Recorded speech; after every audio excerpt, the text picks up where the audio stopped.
ಆತ್ಮೀಯ H16 news ವೀಕ್ಷಕರೇ, ನಾನು ನಿಮ್ಮವ ಎಂ ಆಯುತ ಮಲ್ಲಪ್ಪ ಜೋತಾವರ್. ಈಗಾಗಲೇ ಎಚ್ ಕಾಂತರಾಜು ಮತ್ತು ಹೆಗಡೆಯವರ ಒಂದು ಶೈಕ್ಷಣಿಕ ಜಾತಿಯ ಜೊತೆಗೆ ಆರ್ಥಿಕ ಸಮೀಕ್ಷೆಯನ್ನು ರಾಹುಲ್ ಗಾಂಧಿಯವರ ಸಲಹೆಯಂತೆ ಮೂಲೆಗುಂಪು ಮಾಡಿದ್ದು ಈಗ ಹಳೆಯ ವಿಷಯ.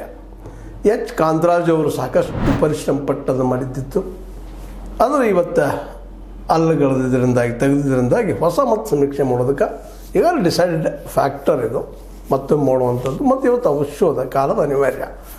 ಯಾವ್ಯಾವ ಜಾತಿಯವರು, ಯಾವ್ಯಾವ ಧರ್ಮದವರು, ಯಾರ್ಯಾರು ಎಷ್ಟೆಷ್ಟು ಯಾವ ಪ್ರಮಾಣದಲ್ಲಿ ಅವರ ಆರ್ಥಿಕ ಪರಿಸ್ಥಿತಿ, ಶೈಕ್ಷಣಿಕ ಪರಿಸ್ಥಿತಿ ಜೊತೆಗೆ ಅವ್ರ ಸಾಮಾಜಿಕ ಪರಿಸ್ಥಿತಿ ತಿಳ್ಕೊಳ್ಳೋ ದಿಶೆಯಲ್ಲೇ ಈ ಹಿಂದೆ ಪ್ರಯತ್ನ ಮಾಡಿದ್ರೆ ಈಗ ಮತ್ತೆ ಕಂಟಿನ್ಯೂ ಮಾಡುವಂಥದ್ದು. ಅದಕ್ಕಾಗಿನ ಸೆಪ್ಟೆಂಬರ್ 22ರಿಂದ 15 ದಿನದೊಳಗೆ ಮುಂದೆ ಅಂದ್ರೆ ಹೆಚ್ಚು ಕಡಿಮೆ ಈ ಒಂದು ಅಕ್ಟೋಬರ್ 7ರವರೆಗೆ ಅಂದರೆ ಆ ಸಂದರ್ಭದಲ್ಲಿ ಸ್ಕೂಲ್ ಸೂಟಿ ಇರ್ತಾವೆ, ಶಿಕ್ಷಕರು ಸಿಗ್ತಾರೆ.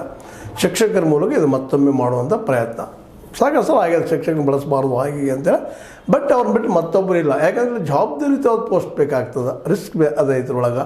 ಯಾಕಂದರೆ ಉಳಿದವರು ಯಾರನ್ನೋ ನೇಮಿಸಿದ್ರೆ ಅದು ನಾಳೆ ಏನೋ ಗಾಳಿ ಗೋಪಾರ ಆಗುವಂಥದ್ದು, ಅದಕ್ಕೂ ಆಬ್ಜೆಕ್ಷನ್ ಬರುವಂಥ ಸಾಧ್ಯತೆಗಳಿರ್ತವೆ. ಇಲ್ಲೇ ಶಿಕ್ಷಕರು ಸರ್ಕಾರಿ ನೌಕರರು ಇರೋದರಿಂದಾಗೆ ಸಹಜವಾಗಿ ಇದು ಪಕ್ಕಾ ಆಗಿರ್ತದೆ ಅಂತ ನಮ್ಮ ಭಾವನೆ.